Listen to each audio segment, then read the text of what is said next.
What is up, guys? So I had a nice little package waiting for me as soon as I got back from Vegas. And what we're going to be doing is swapping out this OEM Stage 1 intake for the S&S version. So it comes in the box. I'll put the prices on the screen. So you can get it with just what you see here. So it comes with an S&S drop-in filter, a filter that goes on the edge of the bike, obviously, and then all your adapters, stickers, clamps. Well, no, I believe it's like $250, but again, I'll put it in the screen what it actually costs. And then they have a variety of covers that just goes right here. And then, yeah, so there's a teardrop, there's carbon fiber ones, there's just a bunch of different decorative covers. Obviously, if you wanted to, you could just make a little piece of carbon fiber in a circle, whatever.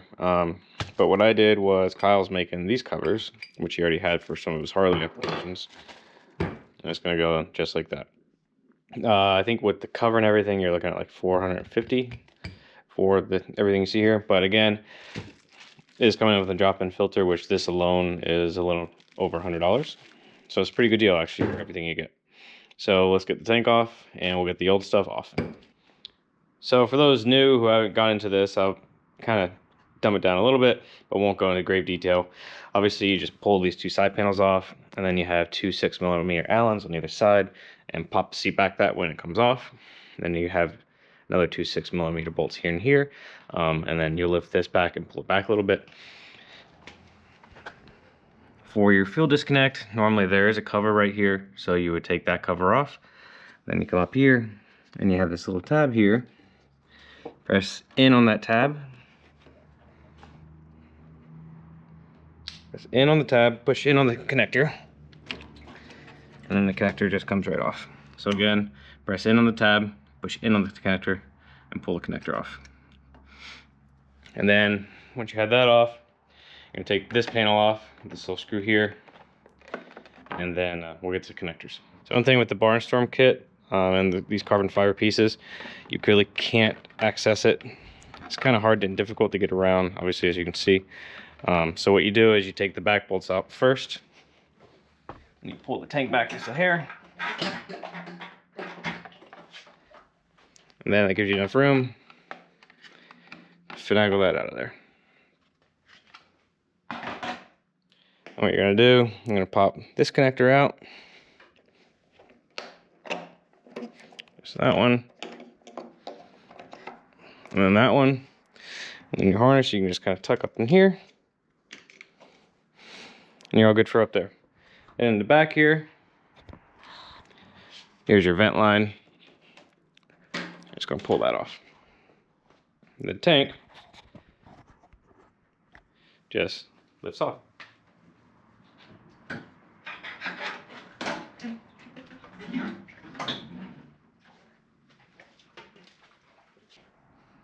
As you can see here, the tank kind of resides on these little bungs. So the tank off.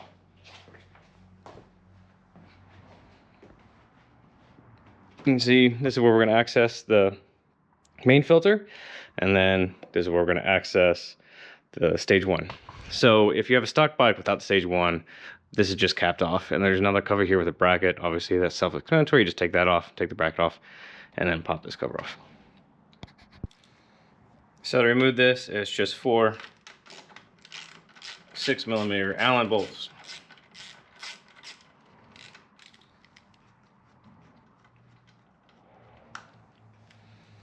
Then what we're going to do is we're going to take our two ABS lines and pull them to the side, as well as this harness. We're going to lift up and pull it over to the side.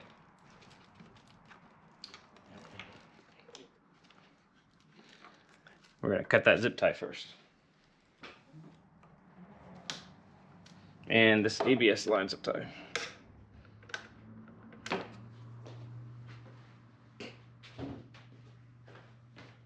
Now, we're going to pull it over to the side.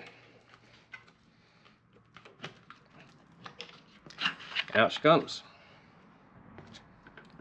So I already had K&N filter in here, and I cleaned it when I did this, so it's still basically brand new.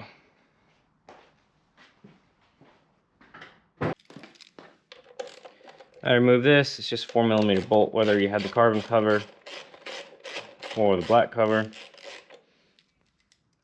That just kind of slides on out of there.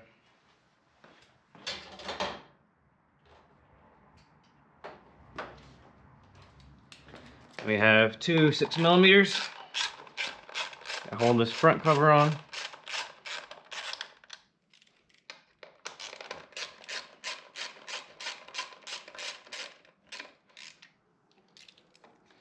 And this just pops off.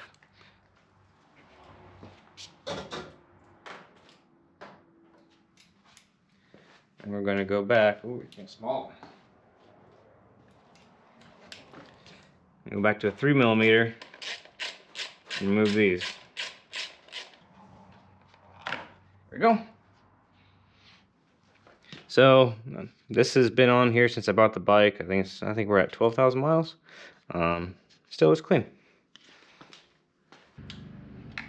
All right, now we're gonna go to a 5mm. And there's a bolt here, and a bolt down here.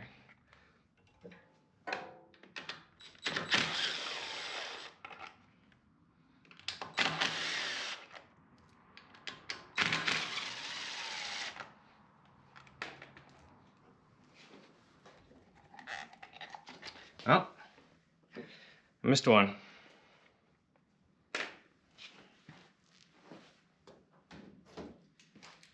We got one more 6mm right there.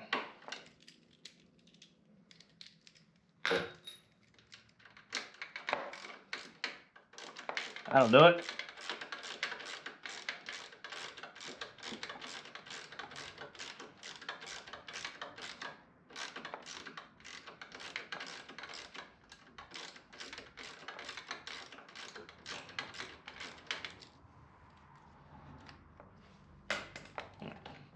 Now we're out. All right, with that out, obviously you can see your three mounting points where that triangular bracket would normally go. And then there, you see the extra air hole.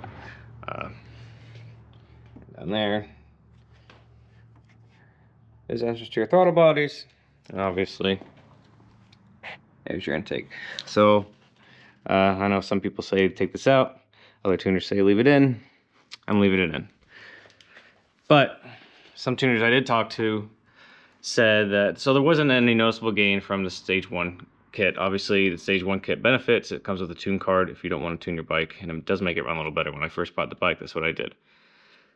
He did say that with this completely out, there was a little bit of power increase, but obviously it's unfiltered air because it's on the back side of your main filter that goes in here, so you can't be running that on the street. So with this kit, since there is more surface area for the filter, and these are about the same size as the hole, it should work out. You might see a little bit of a gain. That's yet to be determined because this hasn't been dynoed yet, but it does look a little bit neater. So compared to two filters, this one's the K&N, this one's your S&S. Obviously, they look virtually identical in every single way. Are they made by the same people? Who knows?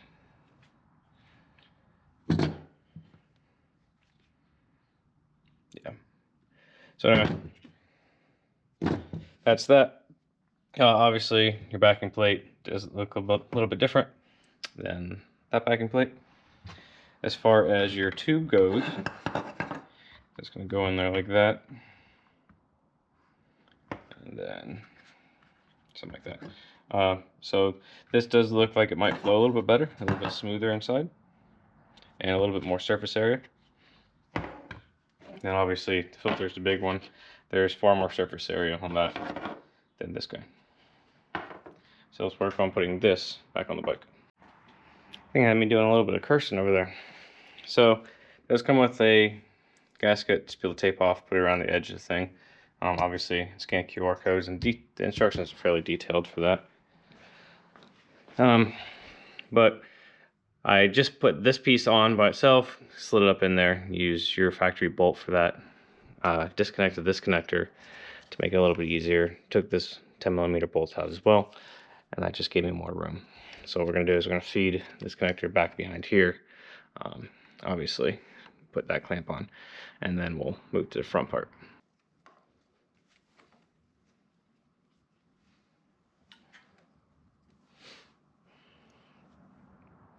All right, let's put the harness back in. Made sure there's nothing tight. It's not rubbing anything. It does show you where to put the zip ties down here in the instructions. So what we're going to do is put the clamp back on this guy.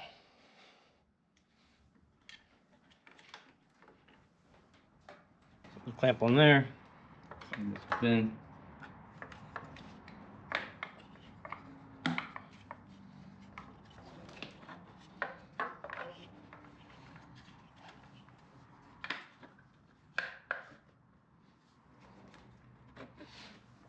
And then there's 3 5mm bolts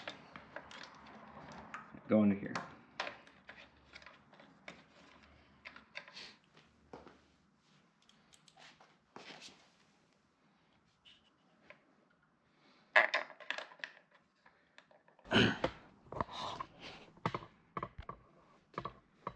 Alright, note to self. I should have read the instructions, so I put this boot too far up on here and tighten this.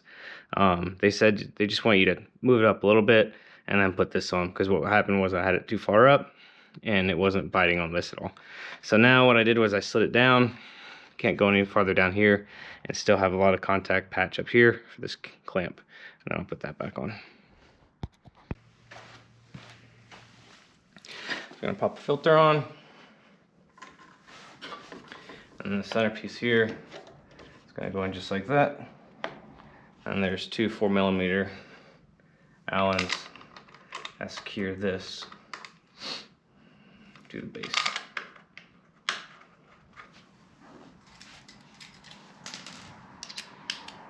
The thing I'm going to do is move that seam down to the bottom.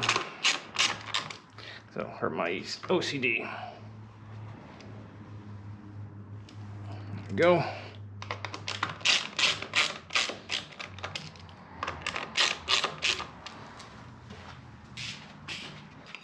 I'm going to throw a nice billet center cap on there.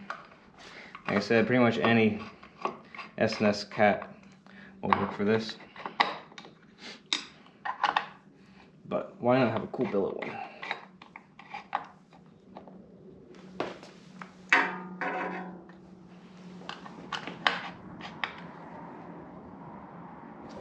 There we go. It's nice and secure. Everything's tight. I'll throw this back in. So for these filters, there's really one way to go in. As you can see, there's grooves here, there's grooves in here. That slides in, then it's just going to slide right down in. Move your lines out of the way.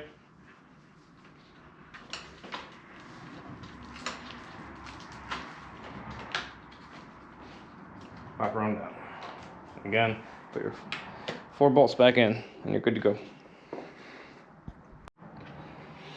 Put our 4 bolts back in, re-zip tie the harness there and there. Then obviously the tank installation is just reversal of the removal. You just basically got to get it in these little slots. I'll push forward until you can get these holes to line up back here. And there we have it. So it makes it look more like the King of the Bagger bike, obviously with the big S&S thing sitting there. So if you look, it does stick out a little bit farther. So swing a leg over it.